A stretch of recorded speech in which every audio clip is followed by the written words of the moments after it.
My name's Wiffin, as Liz said. In fact, I love coming to Leicester for lots of reasons. My daughter went to university here. I've done lots of what used to be called serious case reviews and now called local child safeguarding practice reviews here. So I've been a kind of regular visitor here over the years, and there are people here I've met over time, either in person or on screen. And I'm going to talk today really about kind of serious case reviews and local child safeguarding practice reviews and what they're telling us about babies, unborn babies and babies in first year of life, because they are the biggest category of people who come to serious case reviews and local child safeguarding practice reviews, and we really need to be concerned about that. The next category are teenagers, actually, and the care experience population. And we were just having a chat at the table about the amazing tool that's been developed and the kind of interaction, which I'll talk about in a minute, between being care experienced, the vulnerabilities of that becoming a new parent. And somehow we've kind of caught ourselves up in a bit of a kind of circle around that, which would be really nice to somehow resolve. Quick caveat to say about reviews, I'll just call them reviews because that's easier to do, is that they're not about blame, they're about trying to understand and take forward learning. And there's an amazing, so I should say, I'm a social worker by background, I do mostly review work, I did write your neglect, most of your neglect toolkit, so if you're feeling grumpy about it, it's my fault. I've got leave today, so I'll be all right. And I also do some work at the Centre of Expertise on Child Sexual Abuse. And so a lot of my work at the moment seems to be around child sexual abuse. And I just wanted to say, I've just started reading a new book on Cleveland, and which, 30 years on, which I would heartily recommend you. It's a painful read because it's a real challenge. But one of the things Big Campbell says in it is that sort of 30 years ago, that report, for political purposes, kind of started to have this mantra about parents' rights over children's rights. And it sort of took me back a bit to that, which is, why can't we talk about both? Why can't we understand both? And so hear me say that through the presentation. There are times when we have to be absolutely baby-centred, but at the same time understanding the environment, the circumstances of parents, but they're not contradictory. And just to kind of read a book, a speech in the House of Commons 30-something years ago, which kind of said parents' rights are more important than children's rights, just made me think a little bit about where we are. How can I do this? I can't stand behind a lectern because I'm too short. So I suppose the obvious point why we're here is that the first 1,001 days is really, really important, isn't it? That's why we're here, is thinking about this sets the tone for the long-term development of babies into adulthood. And so intervening early is intervening across the life course. Sorry, Liz. Oh, you're in one thing. No, if you don't do it quicker. I think I can't read that actually, so I'll put it up there. But the context is, as I've already said, that huge numbers of under 1-year-olds are subject to child protection plans. They are the largest group who die at the hands of parents or caregivers. We are seeing a huge number of care proceedings for babies under a year and actually peaking at 3 months old, the time for crying actually, when crying's at its most. We're seeing huge numbers growing numbers of babies being removed from their parents' care at birth. And so the kind of context is that isn't good for anybody. It's not good for the babies, it's not good for the parents, and we just need to think about what we can do about that, what the task is. Thank you. So, we've already heard a bit about child safeguarding, the national panel who's overseeing the reviews, and they've done quite a bit of work, which we talked about earlier, about safe sleeping and about men in children's lives and non-accidental injury in babies. So that's just a sort of reference to that. Just so you know that the national panel is today going to announce, I think, 3 national reviews. I should have been there this morning, actually, Liz. I probably should do it. It would save the journey, wouldn't it? But they're going to do one on child sexual abuse, one on neglect. I can't remember what the third one is. So we're in quite a time of change, some national things going on. So there's some references here. I would really recommend you looking at these resources. And I've also added in a quite sort of old document. I think it's, I can't remember what date it is, 2012 I think. It's called All Babies Count. It's on the NSBCC website. And it's a really helpful document for helping us kind of think about, in more detail than I can give you today, about sort of vulnerability factors and how they influence parenting and babies. So what is the harm that we are seeing to babies? And this is, I think we had a helpful warning about it earlier. We've probably got a lot of parents here, and I don't know if any of you have had family who've been impacted by babies who have ill health or have died. So remembering that that can be quite painful, and talking about harm to babies who are most vulnerable is I'm really mindful of. But the first kind of harm that we're seeing, and most reviews aren't covering this in very much detail, is the harm that happens to baby antenatally. So I'm going to talk about that. Darian knows my absolute obsession is babies in the womb.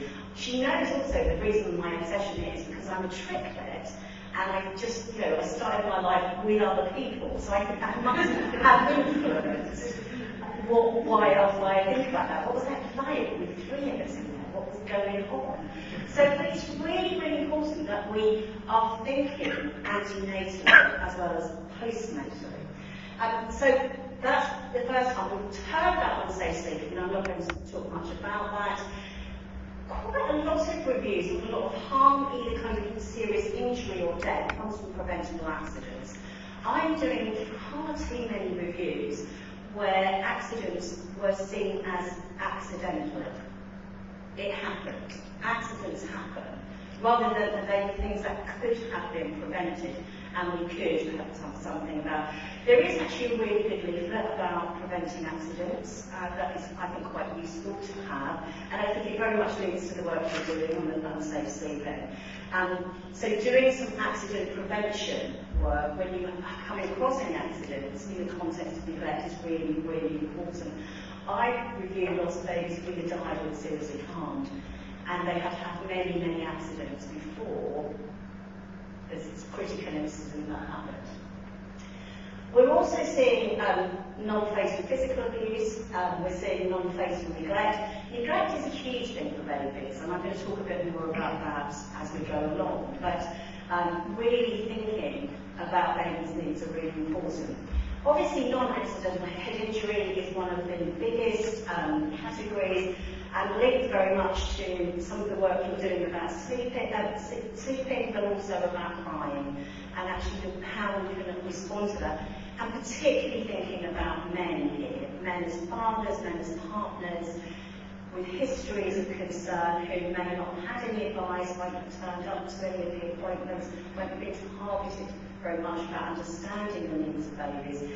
I think it was in Leicestershire that I did a review. I was thinking about it on the train actually, but it's been billions of years ago, billions, where with Chris Chew, lovely Chris Chew, and because I'm just thinking about him picking up from the train station. But a baby died, and the father was responsible, and he was 17, and I went and visited him in prison. And he took complete responsibility for what happened. It's unusual, I have to say, but he did. And he said to me that he just didn't know, he was taking drugs, and he was fighting with his partner, and money was short. And he really just didn't know what to do about this baby that kept crying all the time. So thinking about that is really thinking about men. And I know this one at the bottom is really hard to talk about, but we are seeing. So I did a review last year for the national panel, looking at all the rapid reviews, 144 rapid reviews, all the 50 published reviews around intrafamilial child sexual abuse. Slightly weird because I reviewed 50 reviews, 9 of them online, so it's a little bit like marking your own homework, isn't it? I wasn't doing quality, I was just thinking about lessons. But there's a huge cohort of children who are becoming pregnant as a result of sexual abuse, having babies at the age of 10, 11 or 12, and then thinking about that baby and how we plan for that baby and how we help the child who has had a child. And I just started a review yesterday, I was saying to Amanda, talking about that. So these are all the kind of things that we're having to think about. It's really difficult because it's a workforce. It gives us a lot to address, doesn't it? It gives us a lot of agendas to deal with. Yes, thank you. So what do we know about vulnerability? This comes from all those kind of reviews of serious case reviews, but also the national panel's national annual review. And we know that babies who are more vulnerable are those who are born prematurely, and I've done lots and lots of reviews around premature babies, and actually understanding what the risk is for premature babies. I'm a social worker, I don't have a health background, so these are things that are not going to come naturally to me. And so whenever I do a review, I have the privilege and opportunity to sort of learn something new, and so having done quite a few premature baby reviews, I kind of realised all the things I didn't know about premature babies, how to care for them, what's it going to be like when they come home. And then we're going to add vulnerability of parents and kind of thinking about that. Babies born as part of multiple birth or who also have siblings under the age of 2 are a vulnerable group. Babies born with disabilities, chronic health conditions, complex health needs or learning difficulties. I think it's really, really important. There's a couple of, I should have put them in red, shouldn't I, the ones that I added on my own, that aren't in the literature. So I've just added a few in. Babies born through coercion, control and domestic violence, I think are a huge risk factor, but they're not appearing in the literature for some reason. It's maybe not coming through reviews, maybe as reviewers we're not picking up enough, but it's a real factor. And we know that babies whose siblings have previously been subject to proceedings or child protection plans are also more vulnerable, and we know we have a capacity of kindness and empathy as professionals that we do take to do this part again syndrome, don't we? The next baby will be okay, and not learning the lessons from the past to go into the future. So it's not been recognised in these reviews that there might be additional things that need to be put in place to help parents cope, whether that's early help, child in need, child protection, wherever we are in the process, thinking in our early health assessments or any assessments that we're doing, what are the vulnerabilities and how do we make sense of them? So what do we know about parents? What are the kind of vulnerabilities of parents? So we know that parents are vulnerable when they've had adverse childhood experiences, I'm sure you know a lot about that. Substance misuse problems, including cannabis. We've all become a little bit too calm about cannabis. That's a bit of literature, isn't it? Calm about cannabis. Keep calm and don't be calm about cannabis. Keep in the catchphrase. It's clear in all my reviews everywhere that we're not. So I'm doing the Alfred Steele review, which is the boy whose parents and her partner were sentenced to over 25 years in jail just because of the kind of seriousness of the injuries to these children. And cannabis was constantly a concern. Everyone was saying, don't smoke cannabis. And every time people went to the home, people were smoking cannabis. So not taking it seriously is really important. So we know that parents who are either subject to domestic abuse or are perpetrators of domestic abuse, there are concerns. We know parents with disabilities and learning difficulties. And here in Leicestershire, again, a million years ago, we've done a couple of reviews, haven't we, around parents with learning disabilities. Having babies with the vulnerabilities of the previous slide showed to you, and not having a real sense of how to care for those babies. So thinking about what we do about that. And so young parents do, I always feel a bit sad that young parents are overrepresented in this group, but they are in our reviews. Because young parents, they tell us, and they are right, that they can be good parents, but they may need additional support. And of course, the saddest one is care experience, as we've already said. I was saying you need a passport or something, you need something to kind of help parents through the kind of first time and second time with their parents, to really think how can we help them to be parents.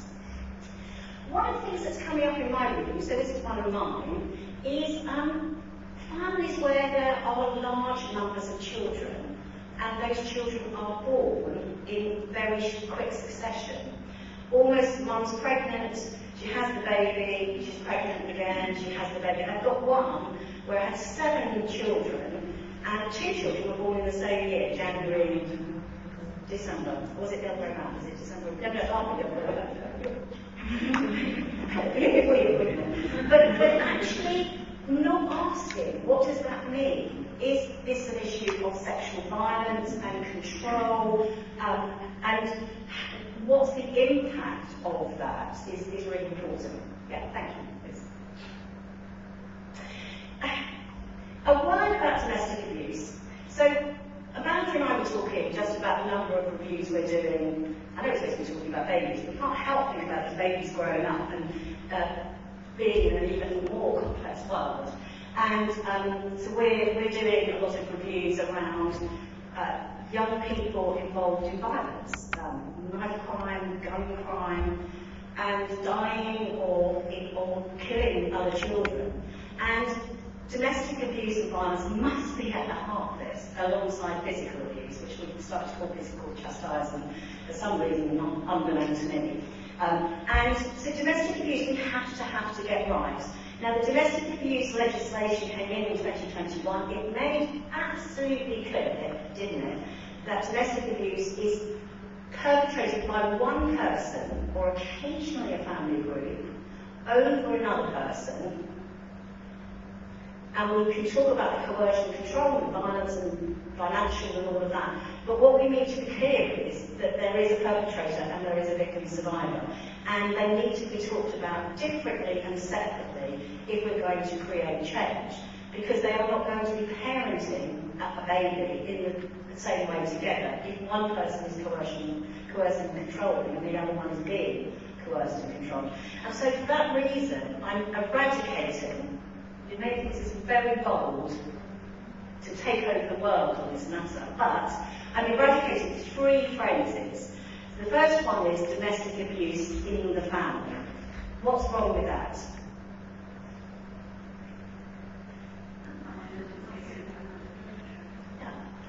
I was thinking when I read that, I'm not an overly emotional person, but I do a lot of reviews and I read a lot of records, but I would say, without being overly dramatic, every time I read these 3 phrases in records, a little suspension of glass goes into my heart. That's genuinely true, because I think about the implications of it.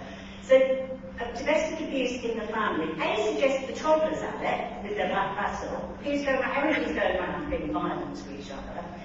It kind of suggests it's just something that happens and it doesn't tell you who the perpetrator is.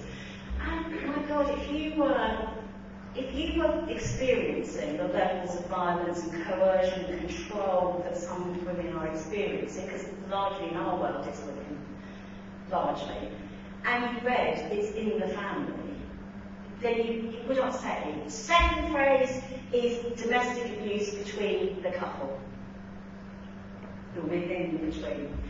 And the third one, which I think is my most and least favourite, is a domestic violence relationship. What's wrong with that?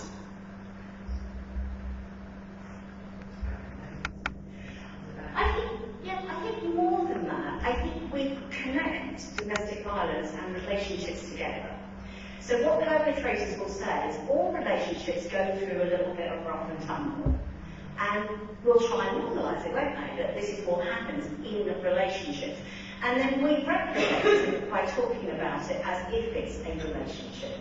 So I'm encouraging you to kind of both change it. I mean, if I had my way, I say this, I'd go and break into all the local authority offices and change all the records.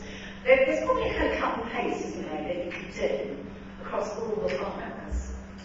I quite like the idea of that. So you hear in messages you have the domestic abuse toolkit, and that's really helpful. It uses the Johnson typologies. I'm not going to go into that. But think about how we talk about domestic abuse so that we're really clear. So I was thinking when you were talking about safe sleeping, I was thinking where does coercion and control fit and sit with that? And how do we help women who are being coerced? Because they often are being controlled to do things that they really shouldn't be doing. And how can we help them? Tell us about that? Thank you, Liz. So I'm going to start with the, and I probably need to speak up, don't I, Liz?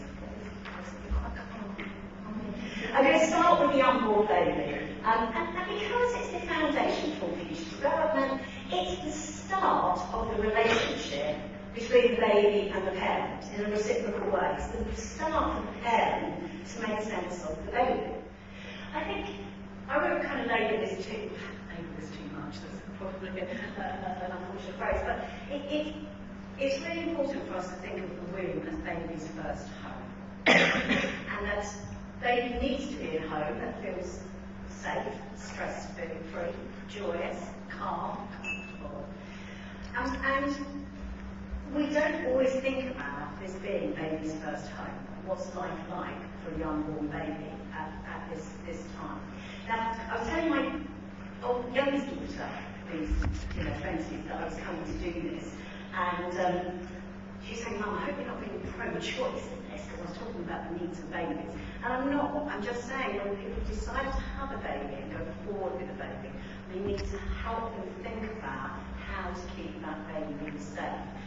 And much as the messages that we got from the safe sleeping, that's not about kind of telling people off, but it's about connecting it to love and care for the baby.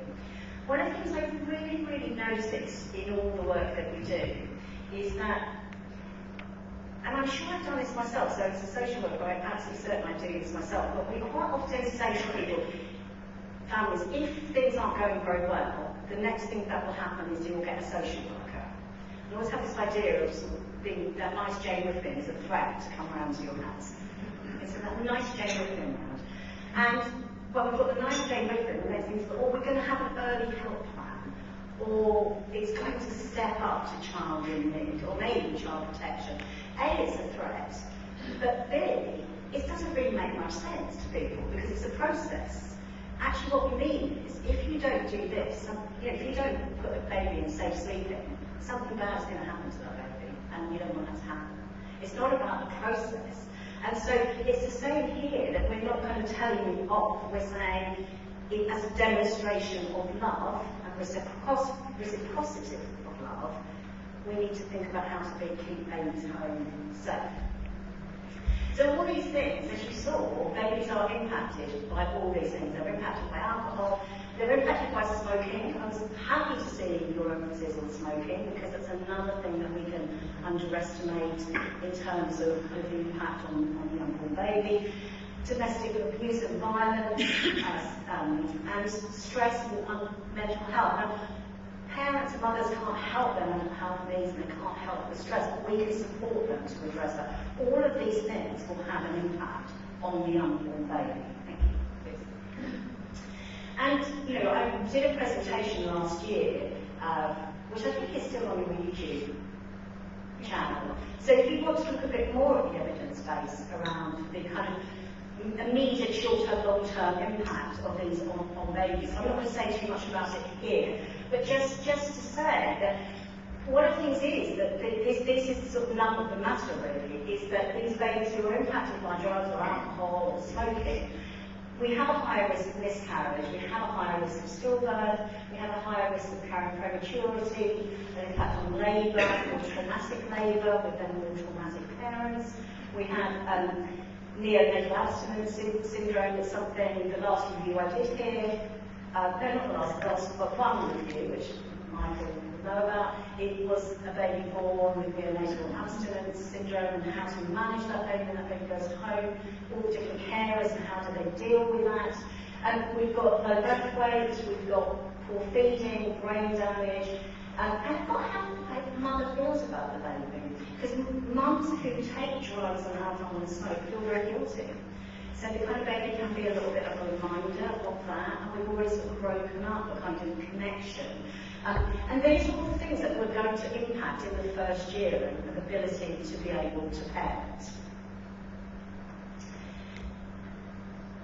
I suppose I've already talked about this, but just being empathetic to parents, but baby-centred at the same time. Let's get that balance right. I'm not going to say too much about this, but just one of the things that we can really help parents in this sort of, in the antenatal period is that we can help them to fall in love with their babies. So vulnerable parents don't often go to antenatal classes, they don't always have family advice, they don't always have friends' advice to talk about becoming baby. And we can often have professionals who themselves may not be pregnant, and so that kind of advice about talking to babies, smiling, playing music, all those things, to kind of have that reflective functioning. And what we're looking here for is to start this thing of reflective functioning early on. So reflective functioning is just being able to recognise the needs of your baby. It's just a fancy, really fancy way of saying that, which is when the baby cries, when the baby kicks me in the womb, isn't that wonderful? Poor reflective functioning. Why is the baby doing that? That baby's already hurting me. How do we help people move from that place to another so that when the baby's born, the parent is thinking, the baby, I'm tired, the baby's hungry, I need to feed the baby. Not, I'm tired, the baby's hungry. She always does it to me when I'm tired. She always cries. She does it deliberately to get at me. Those kind of lack of reflective functioning, understanding the place of the baby and the relationship really impacts on parenting and what we need to do. And what we know from the evidence base, and it's in the slides, but I won't go through it, is just if we can increase reflective functioning antenatally, attachment is improved in the first year of life. And there's very, very, very good evidence of that. And I don't know that it's not something we always think about, but we keep going. I'm going to go further on. I think there's some really good 2 bits of work, which I don't know if I'll go through in great detail, but some really good bits of work from something called Birth Companions, who are an organisation who support vulnerable mothers. They started off by supporting women in prison antenatally, but they've broadened them, and they've done a birth charter. So that's a really helpful bit of work, and the Nuffield Observatory have also done a birth charter, which is what should we do in these circumstances where we've got vulnerable parent, we've got vulnerable baby, we've got concerns about the context in which the pregnancy is happening. And what's really important is that we have really good sensitive pre-birth assessment processes, and I know that you're doing work on that here, but really that the pre-birth assessment process includes stuff about reflective functioning, because that's the thing I notice is often missing, the kind of emotional, relational stuff. That we have focus on trauma and trauma-informed approach, that we have quick referrals. We still have this thing of referring after 20 weeks. It's too late. It is just too late. And I know that's a service issue, but and thinking about the viabilities of pregnancies, but at 20 weeks, you can't get everything done. You can't build a relationship with a vulnerable parent. That baby's going to be born early. You know that if the parent's been drinking or using drugs, they're going to be here quicker than you can say flash. So we need to start early so that we can have early engagement, and then we need kind of specialist support with continuity of relationships built in. Vulnerable parents with difficult lives need to have the same person around them to kind of build that trusting up relationship. And we're kind of doing a bit of modelling there, I think, which is so important. I love this, this systems map. One of the recommendations on the Birth Charter is that we make a systems map for vulnerable parents, which says who's involved, how to connect, what they're going to do, what their role is in your life, and to do it almost as an eco map, making sure people put contact numbers on it and they keep it up to date. So that's kind of what helps in this period of time. Part of the plan should be a kind of communication plan as well, thinking about the best way to communicate. So thinking about the impact of trauma. So we know that children who lived in traumatic circumstances have kind of flight, fight, freeze, and that will be true of these parents. So kind of noticing that, so they're either running out of meetings, not coming to meetings, or just not listening. I had one of my triplet sisters had very long-term mental health problems, actually, and I used to spend a lot of time going to meetings with her. And I've been a social worker for about 5 years or so, and I went to a meeting with her. It's like many years ago. And it was about a 3.5-hour meeting. And we came out, and I said to Fiona, how did that go? And she said, fantastic, really went well. And I said, well, what did you think about what they said? She said, oh, I didn't listen to anything they said. 2 goals. Stay in the meeting, don't cry. Cheat, tick. And I was shocked to my core. I have to say, genuinely, I was shocked to my core. Because I'm sitting there as a professional social worker thinking, yeah, there's all making sense, I'm taking it all in.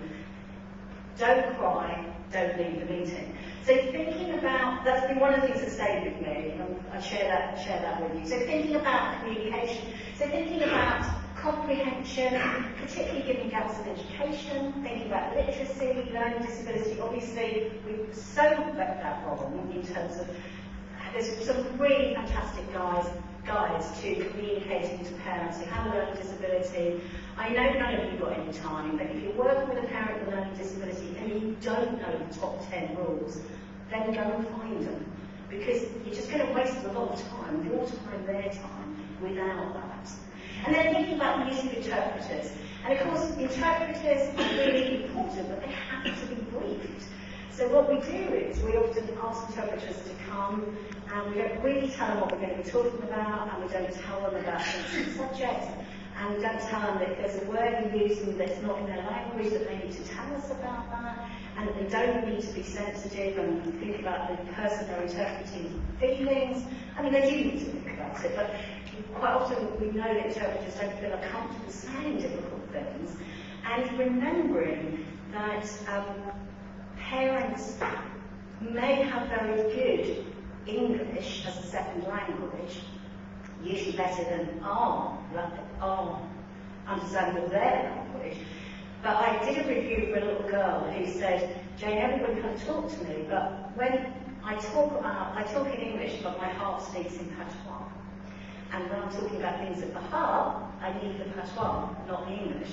Again, these things stay with you. They so you make you think, how do we talk about difficult things? I just finished a review for 2 little tiny babies who were so seriously harmed, for someone from Eastern European, Slovakian, and complicated. So everybody said that this woman had English as a second language, but she could only understand enough. But the complicated matters they tried to talk to her about, they're thinking about, will she be able to comprehend that? Really important. Yeah, can we keep going?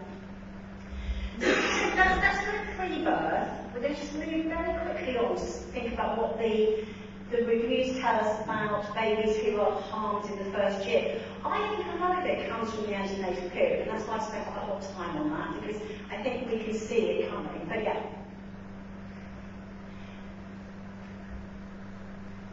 So I think many reviews tell us that we're not as baby focused as we can be, and I have this whole thing about modelling good practice. So going into family homes and saying hello to the baby, and smiling at the baby, and cooing at the baby, and asking how the baby is. And actually, the fact that the baby is asleep, so many police reports where they say the baby or child is asleep, nobody knows what that baby's like. So interact with babies.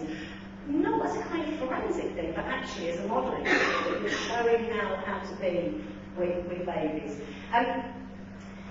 Think about the baby's journey antenatally and what that might mean for them and what that might mean for parenting.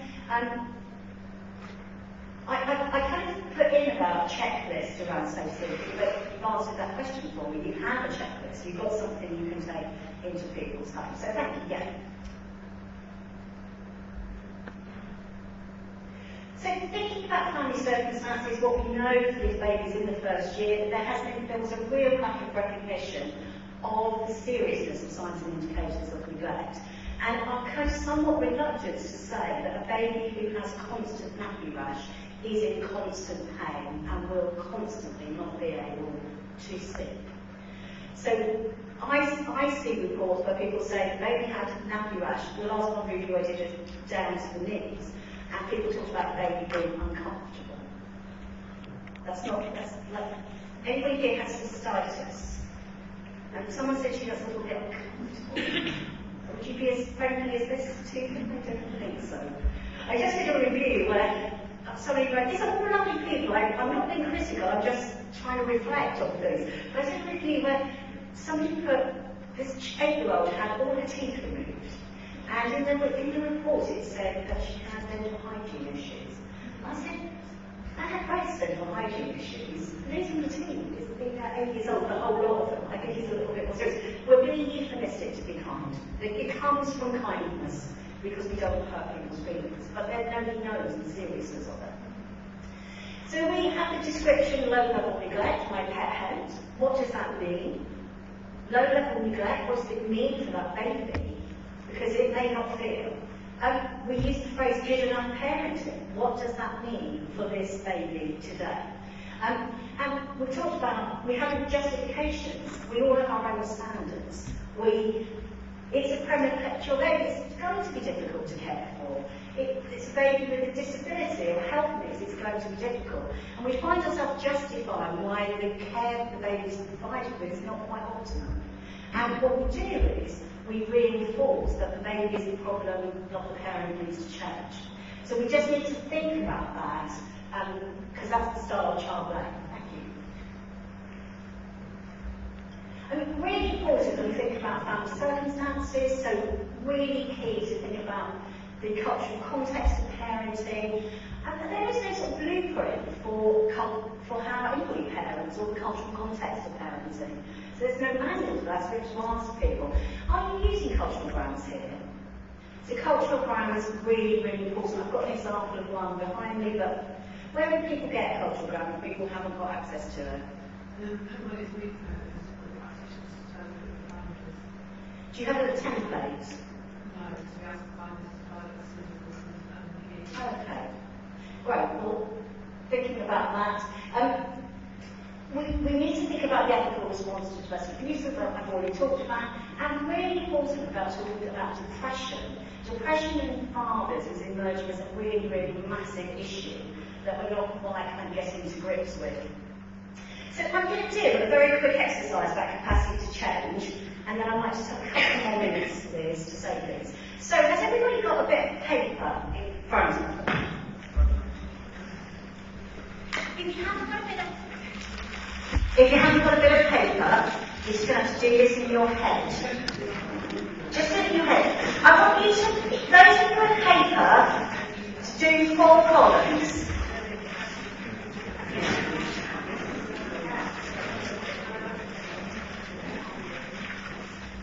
And if you haven't got the paper, you're going to have to think of it. So in the first column, I want you to write something. In the first column, I want you to write something or think about something you do. Actually, it's 5 columns. Something you do that you like to do, but you know you shouldn't because it's not very good for you. So there's a prism of something when you ask that question. Something you do that you like doing, but you know it's not very good for you, you shouldn't do it. We already had a conversation about sausage wraps on this table already. And I'm going to ask somebody to go through this, so bear that in mind. In the second column, I want you to write down, and you won't have to touch this in a few minutes, what needs does this thing you do but you shouldn't do need for you? What are the needs it needs? If you were doing this more seriously, you go superficial or too deep, you know, to Maslow's hierarchy.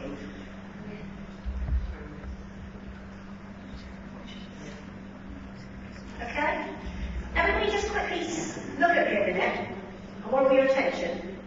So, I'm telling you you're not allowed to do it anymore. No, I'm serious, Jan. I'm serious. Put down on paper your immediate response when I tell you that. And be honest. I'm telling you you're not allowed to do it anymore.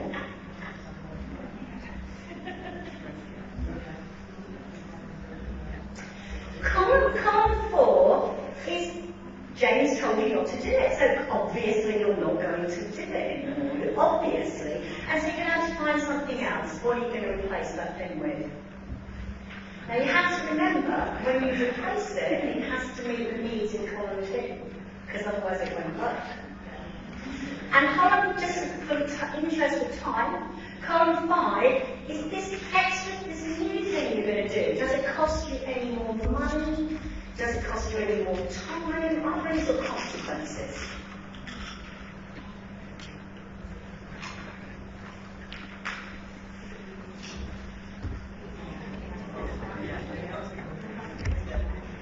Okay, does someone want to take us through theirs?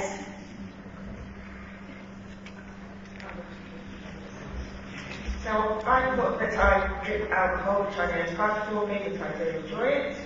I find that it relaxes me, helps me to recover if I've had a bad day, it helps me to stay strong, forget things. When you told me I wasn't going to...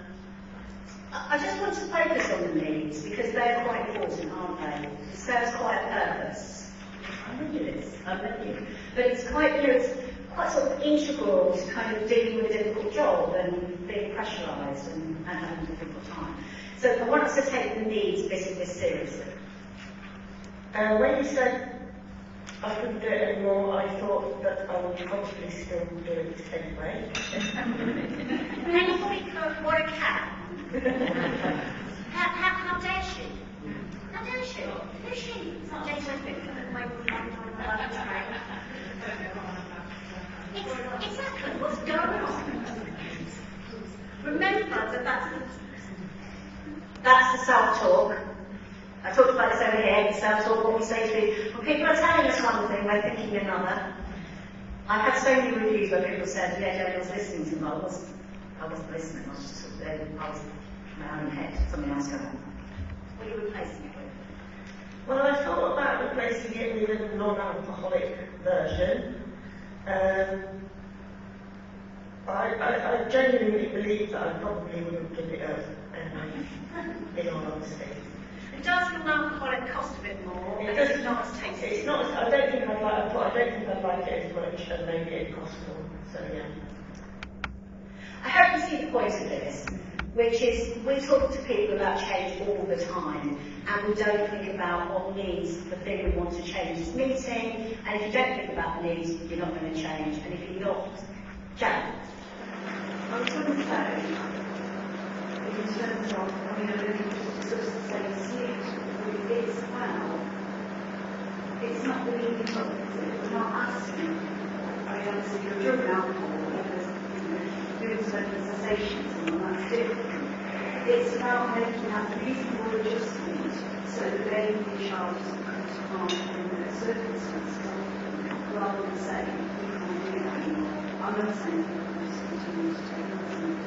But so using the example of this as given, Liz, for all those reasons you said, we all many of us agree, we identify those reasons. However, if you know that you're going to drive later on that day, you will do it because you made that adjustment.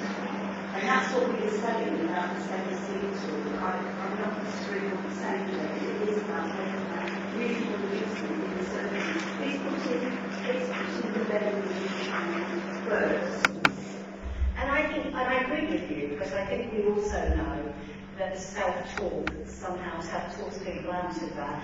And I just think, I encourage people to use this with parents, to kind of just think about what's underlying some of the reluctance to change, because actually that's what we're seeing. And it's about how to have gentle conversations. And I think you can do it in a kind of fun, actual way. And it's really, really important. I'll take a couple more minutes. I've got about 27 million slides, so don't mind. I'm not going to go there. I'm going to, there's all that change.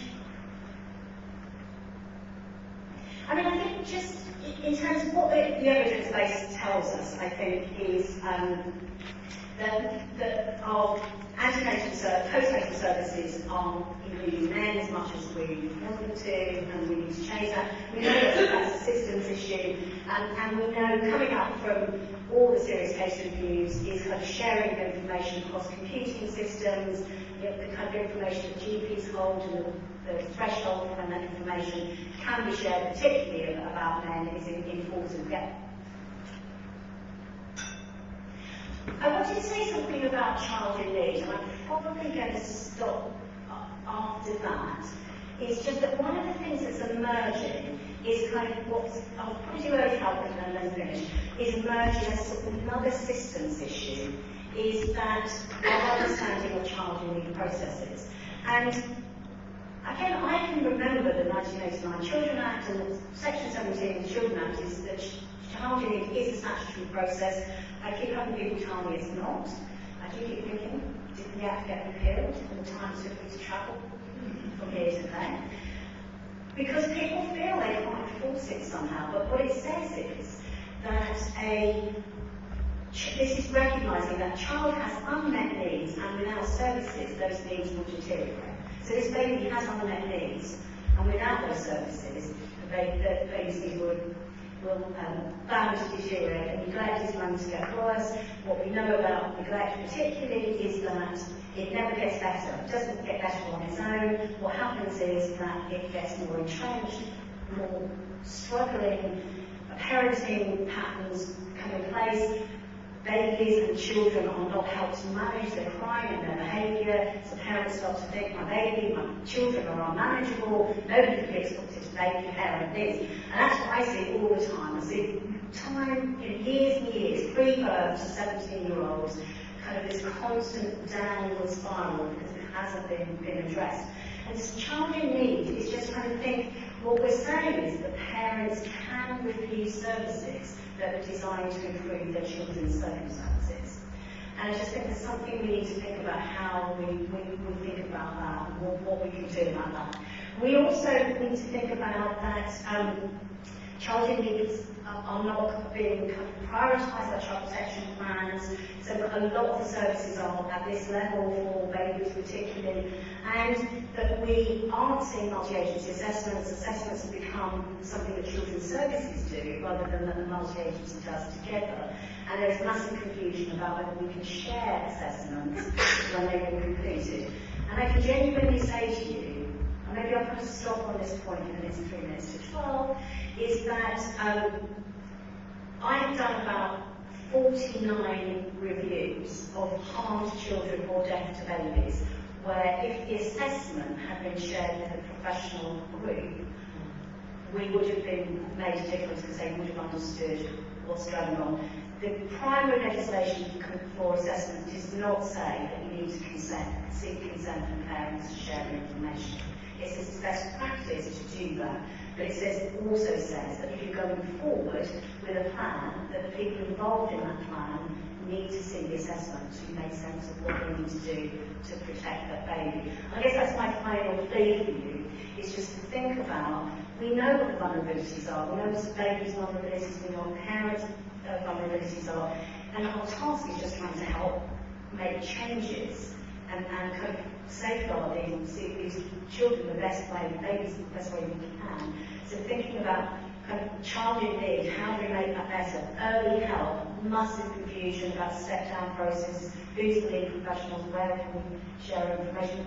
Babies, most of the work, babies are located, all the reviews, they're all located at that level, and we're seeing massive variability there. So thank you. Thanks.